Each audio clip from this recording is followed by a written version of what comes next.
Muhammad Ali was a cultural icon as much as he was a sports figure. Oh, yeah. And I mean, like, multiply that by 100, to get to where he was. he was very, very unique. And his opposition to the Vietnam War made him a hero to many Americans. Well, I always say he was my childhood hero, and he was my childhood hero as Cassius Clay.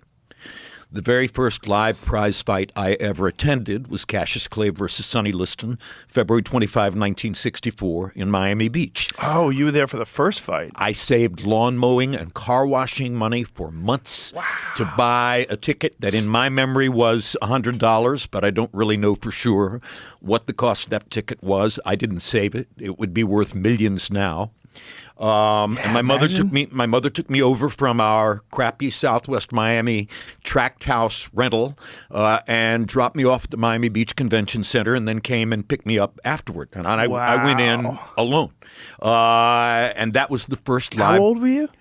I was 14. 14. It was the first live prize fight I had ever attended. It was all about my hero worship for Cassius Clay. Yeah. 2 days later, he stands on Brickell Avenue in Miami and tells two reporters that he's a follower of the Nation of Islam, and now his name is Muhammad Ali.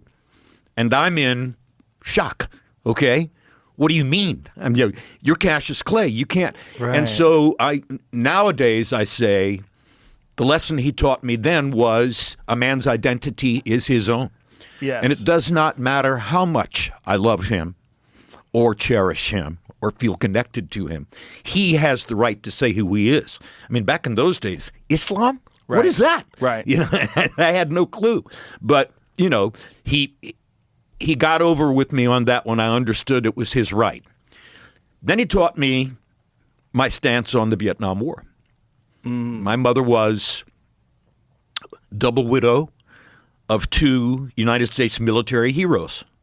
I grew up with a basement filled to the gills with memorabilia from their tours of duty as B-20, B-17, B-24, and B-29 pilots in World War II. So there was nationalistic and patriotic material all over my household. Wow. And when Ali said what he said about about Vietnam, that moved the meter for me in that regard. And I understood. And eventually my mother said, you'll go to Canada before I'll ever allow you to accede to being drafted into the Army and going to Vietnam, because her thought was that it was a pointless war. Yeah, and she was correct.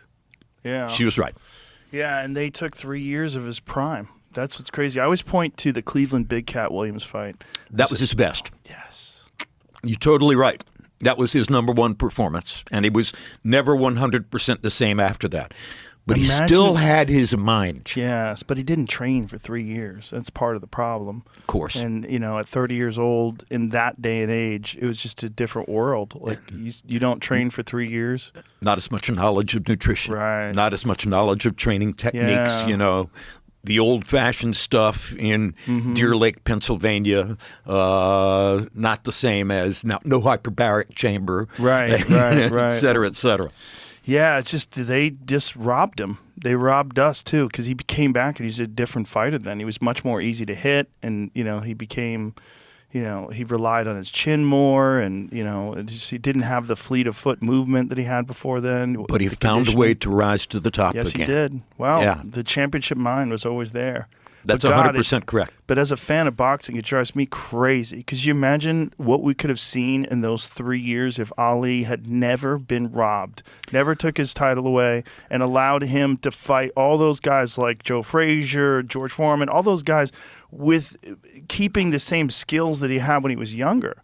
But, and I think you're 100% correct, Joe, but isn't it, in a perverse way, a part of his mystique? Yes. The fact that he was able to come back from those 3.5 years off, the fact that he was able to rise to the top again, the fact that he was able to beat Foreman the way he beat Foreman, and beat Frazier in the third fight in the kind of fight you would never have imagined him being in. Right. All these things combine to create the unique mystique of Yeah. Muhammad Ali. Oh, for sure. Yeah. And then also the tragic ending, the staying in too long and too many beatings, the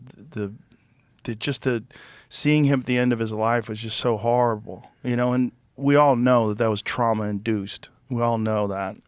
And it was just sad to see. We haven't seen that yet in MMA, right? No, not quite. But you're seeing some damage. You're seeing some guys that are really struggling. They're not as public, so you're not seeing it from a George St. Pierre or someone like that. George is one of the very unique former champions who has all of his wits, his faculties, retired as champion, very healthy. Roy Jones. Roy Jones is a good example.